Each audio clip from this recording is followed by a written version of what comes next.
For more on what awaits Afghanistan after foreign troops leave in 2014, we're now joined by Lieutenant Colonel Richard Williams, former commander of the Special Air Service. Mr. Williams, thank you very much for joining us here at RT. Foreign troops are pulling out of the country at the end of this year, but the US is still hoping its soldiers will stay on the ground. What are the chances this deal will get signed? Well, they've got the whole of the year to the end of 2014 to have this thing signed. And so we have to remember that although it's January, there is a long period whereby more discussions can happen. What I'm told by friends in the political arena in Kabul is the reason President Karzai is taking his time on this is to secure the best possible deal for him and his political affiliates in the run-up to the elections from Afghan politicians themselves, using the leverage that he has gained by potentially threatening not to sign it. And then secondly, to gain more advantage from the international community, particularly with respect to the aid and development promises made in Tokyo, by again threatening to not sign this and perhaps ask for more.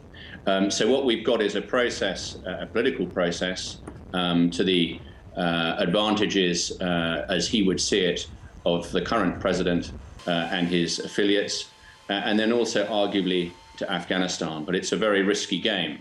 My sources tell me that it is likely to be signed, but whether it is signed short of the elections is the big question. Why is the US insisting its troops are granted full immunity? Well, it's as has been insisted in other areas before and consistently. I think the debate at the moment, so there's a precedent for it. They would wish to ensure that any soldier who commits a crime in Afghanistan can be tried under American law and in an American court. As I understand it, the area of debate at the moment is that there is a proposal that an American soldier who did commit a crime in Afghanistan could be tried in Afghanistan in American law as a compromise. But I think it's very important when American support for ongoing operations in Afghanistan is tenuous, to say the least, that the American public doesn't believe that it'll be throwing its soldiers to the to the mercy, forgive me, of the Afghan judicial system post-2014. So it's an important point of debate.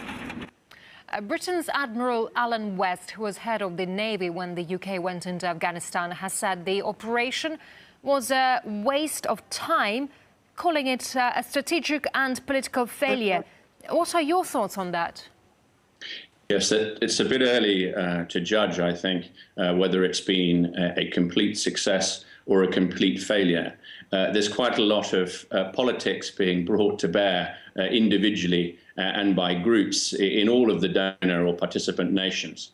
But with respect to my views on it, I believe that what we tried to achieve over 12 years or so, and of course now I'm there as a businessman, is to set the conditions whereby an Afghan government can deal in a non-violent way with all of the groupings involved, including the Taliban.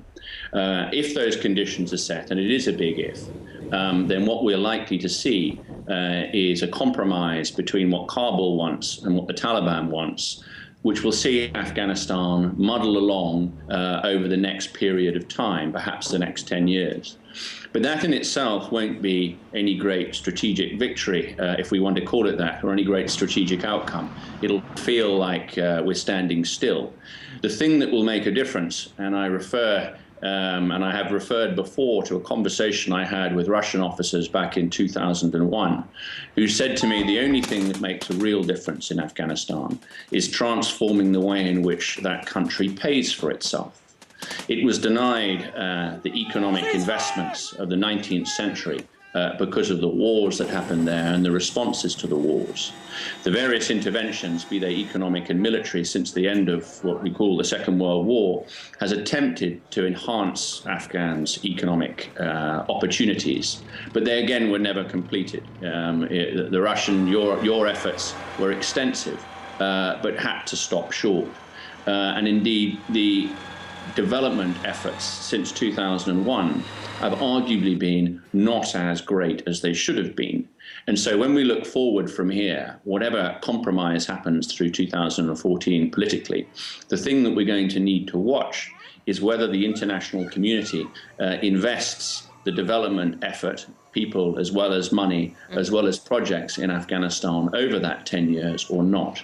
Because if they don't, Afghanistan is going to continue by dint of its economics and its political problems that come from that to be a problem. Lieutenant Colonel Richard Williams, unfortunately, we have to leave it there. Lieutenant Colonel Richard Williams, a former commander of the Special Air Service, thank you very much.